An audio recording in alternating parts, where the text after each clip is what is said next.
It just takes it a minute to go live. Okay. All right. Okay. I went for the walk this morning, so I'm just like, yeah, I'm still fussing with the angle. I don't know. A couple of weeks of doing it, or a few days of doing it, portrait screwed up my thing, so I'm just like, Arr. Okay. All right. Our title, it is November 28th. Our title is Soul. Our author is Mary Baker Eddy. This is from Unity of Good from 1887. Mary Baker Eddy is the founder of Christian Science. So, soul. We read in the Hebrew scriptures, the soul that sinneth, it shall die. What is soul? Is it a reality within the mortal body? Who can prove that? Anatomy has not decried nor described the soul. It was never touched by the scalpel or cut with the dissecting knife.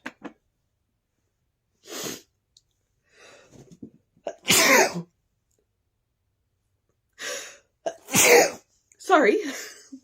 I just upset the cat too. Okay. The five physical senses do not recognize it. Who then dares define soul as something within people? As well might you declare some old castle to be peopled with demons or angels, though never a light or form was discerned therein, and not a spectre has ever been seen going in or coming out. The common hypotheses about souls are even more vague than ordinary material conjectures, and have less basis because material theorists are built on the evidence of material senses. Soul must be God. Once we learn soul only as we learn God, since we learn soul only as we learn God by spiritualization. As the five senses take no cognizance of the soul, so they take no cognizance of God. Whatever cannot be taken in by the mortal mind, by human reflection, reason, or belief, must be the unfathomable mind, which eye hath not seen nor ear heard. Soul stands in this relation to every hypothesis as to its human character. Oh my God, what did I just read? Oh! Mary Baker Eddy, people. Mary Baker Eddy. Now, and I'm also going to remind you that was written in 1887, and we are no closer to describing the soul, over 140 years, 35 years later. We're no closer. I remember reading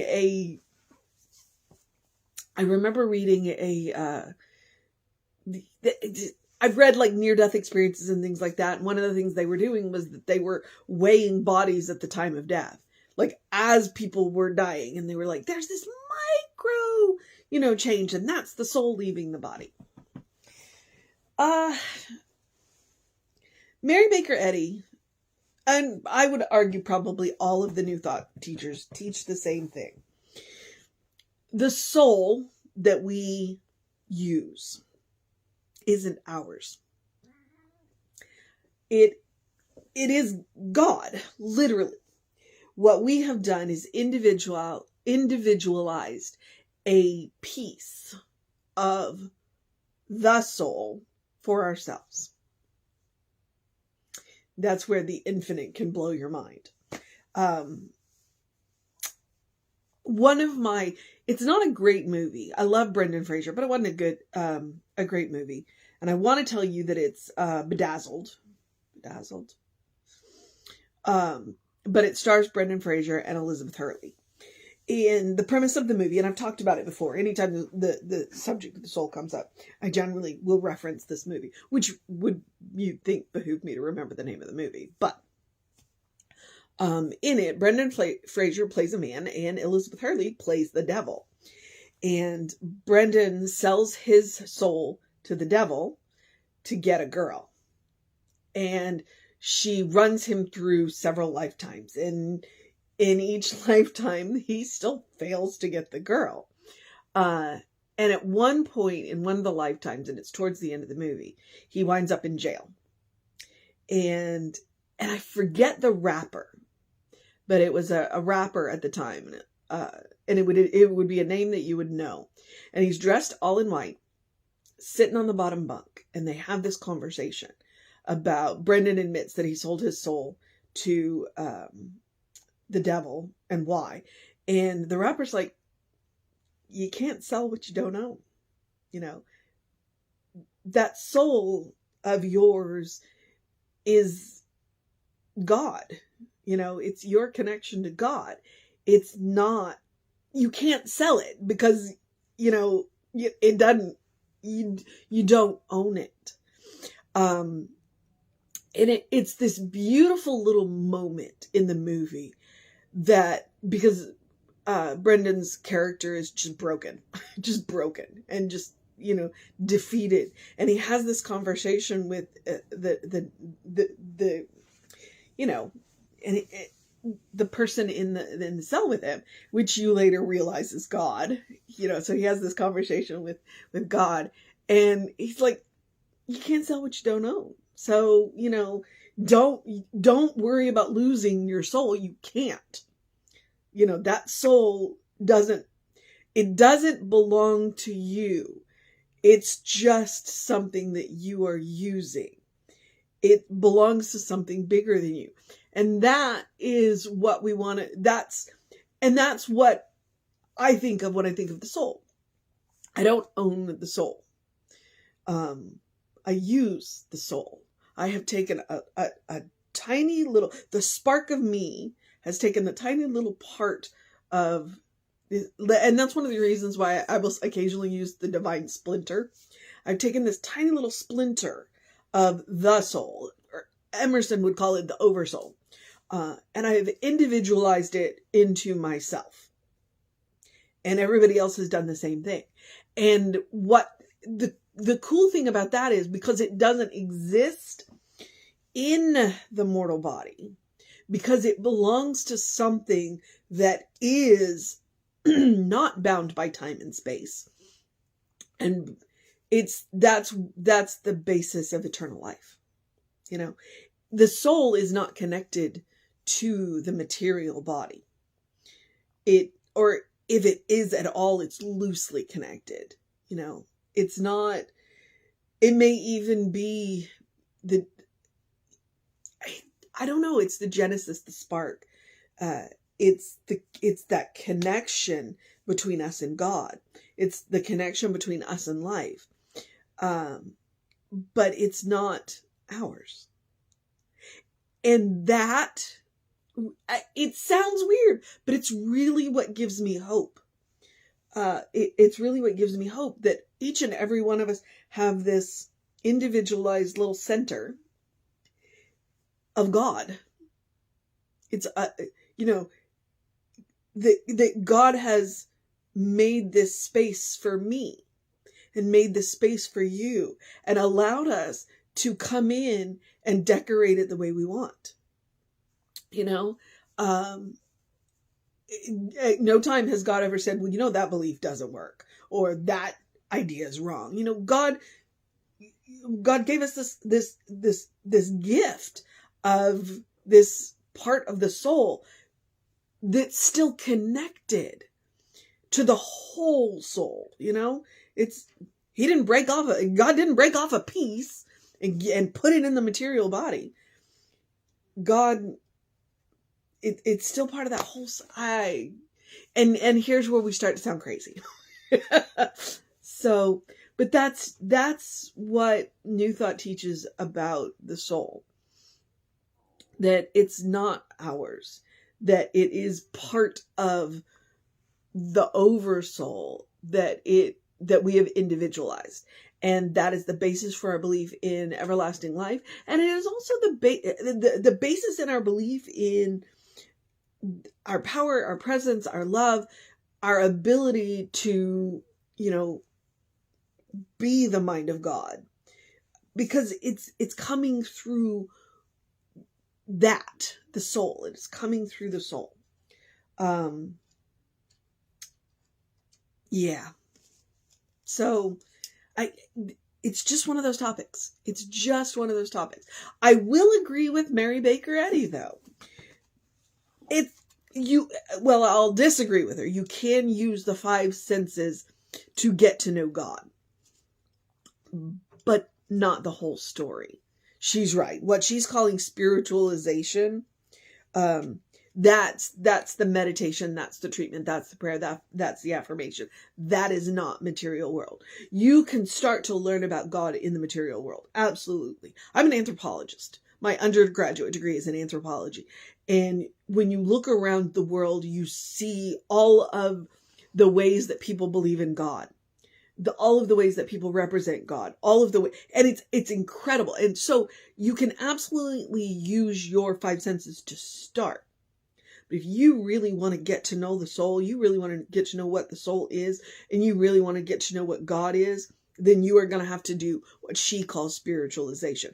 And so here's the mission today, should you choose to accept it. Google spiritualization plus Mary Baker Eddy and see what she means by it. See what she means by it. That would be the mission. Soul must be God, since we learn soul only as we learn God by spiritualization. Okay? You can start in the material world. Don't let anybody tell you you can't to learn about God. But you really want to get to know God, you're going to have to go within. And you are going to have to go through this spiritualization process. And you are going to have to make a trip. You are going to have to make regular trips to the source of your own being. The source of your soul. The true residence of your soul. And it's not here. It's not in the material body. But it is our connection to that which is so much bigger than us. All right. That's the mission today, should we choose to accept it. The other mission is the same mission I give you every day, which is to do something loving for yourself, do something kind for yourself, do something compassionate. It's as easy as taking a deep breath before you speak. When you take that pause, what you're about to say stops being a reaction and starts being a response. And that is where your power is. And you will never speak to anybody as much as you talk to yourself. So, take a deep breath before you speak to yourself, especially if something catches you off guard. That's a great time to take that deep breath and think about what it is how you want to respond to the situation, not react to it.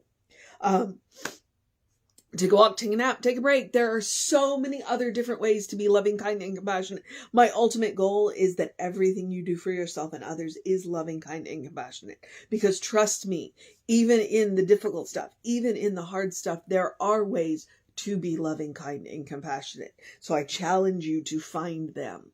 I also challenge you to eat dessert first. You know that, one, I do kind of literally mean it occasionally. I believe chocolate is the first step to fixing anything, including dinner. But what I mean by that is don't wait for a special occasion to do the thing. Whatever the thing is, make the occasion special. Take a random Tuesday night and use all of the fancy dishware and all of the fancy glassware and the silverware and the fancy clothes. Just, your life is a special occasion. And none of us know how long we've got this particular life. So let's make the most of it. Don't save the good stuff. All right. I also want to remind you that joy is quality of God, which means joy is a quality of you. Therefore, you deserve joy. It doesn't matter what is going on in the world. It does not matter what is going on in your life. You still deserve joy. Please make room for it. And there are a variety of ways that you can do that, from a fantastic memory to an experience to a good cuddle with a fur baby. Make room for joy. All right. The rest of the suggestions are basic and easy. Do something to engage your mind and your body, whatever that looks like for you today. Yes, it was 45 degrees and I still went for a walk, which is why I went for a walk, not a bike ride, because 45 degrees, that's cold on a bike. You create your own breeze and drink plenty of water. Hydration is super important. Your brain works better, your body works better, and your skin looks better when you are well hydrated. So drink plenty of water. Get that early in your day bright light. It was mostly cloudy, So no sun yet this morning, so I'm using the artificial light to kickstart my day. And if you need more support than you're getting from the artificial light in your house, you can Google sun lamp or seasonal effect disorder lamps. They help. They use them in places in the world where they don't see the sun for months at a time. So if you need that a little bit stronger light, there are resources out there for you. It supports your natural circadian rhythm, and that helps you to feel better. And it'll help you have more energy during the day and sleep better at night. So please, take advantage of the resources that are out there. And then I'm going to quote Ernest Holmes at you because, Science of Mind Minister, right? Open the windows of your soul. Allow the breath of heaven to remind you that you do live in heaven right here, right now. It's all around us all the time. So there's two thoughts about that. One, it's all God. Everything we see is made out of the same stuff. We can break it down into its, we can break it down into its molecules. We can break it down into its electron, photons, and neutrons. We can break it down into its quarks. We can break it down into its photons. If we get down to that, then what else is it but God? Photons. So, but it's also a reminder that heaven is a state of mind. It's a state of consciousness. Once we learn to create it for ourselves, nobody can take it away from us. And that is pretty incredible. So please bear that in mind. And if you don't understand how that works, there's lots of ways to figure out how to create that heavenly mindset. Treatment, meditation, prayer, affirmations, those are all good starts. So, and you can always take Emma Curtis Hopkins' advice, look for the good and praise it. Whatever, and I like to look for the little goods that add up to the big goods. That's a great place to start because it's easy to find the little goods. Some days we wake up and the big goods maybe staring us in the face, but we just don't see them. We start looking around for the little goods and eventually the big ones will smack us in the face. All right. So take her advice. Look for the good and praise it, which is another way of saying count your blessings. Okay. Creative Life Spiritual Center, Creative Life Spark on the social medias that we are on. I am the Running Red Riot on the social medias that I am on. I do encourage you to check those out. You want to know what's going on with the center, please email info@creativelife.org. That will get you on the constant contact. You get one email a week, unless something unusual happens, and the hot links are hot. It says click here now. It'll take you right to the information you want or to the person that can help you get it. All right. Yep. I'm going to encourage you to have a great day, a wondrous day, a fantastic day, a magical day, an enchanted day, a wonderful day, an awesome day, an amazing day, a don't forget the good stuff day, a use the good stuff day, a go get some sunlight day, a loving day, a kind day, a compassionate day, a get to know God day, a learn what spiritualization means day, a check into the oversoul day, a recognize your connection day, a good day. And if that is too much pressure, simply have a day. You are enough, just as you are. You are a beloved child of God. You are a brilliant light. You are a divine spark or splinter, divine splinter. You are a individualized piece of the oversoul. You are spirit in action. You are God in motion. You are, as Reverend Jesse likes to call us, a godling. Get to know the truth of your being. Get to know the source of your being. Peel back all of the layers of everything that you have been told and get to know who God knows you to be. If that soul that you are using is God's, God knows you. And the you that God knows, that's love. So I can promise you that the you that God knows is 1, cool, and 2, good.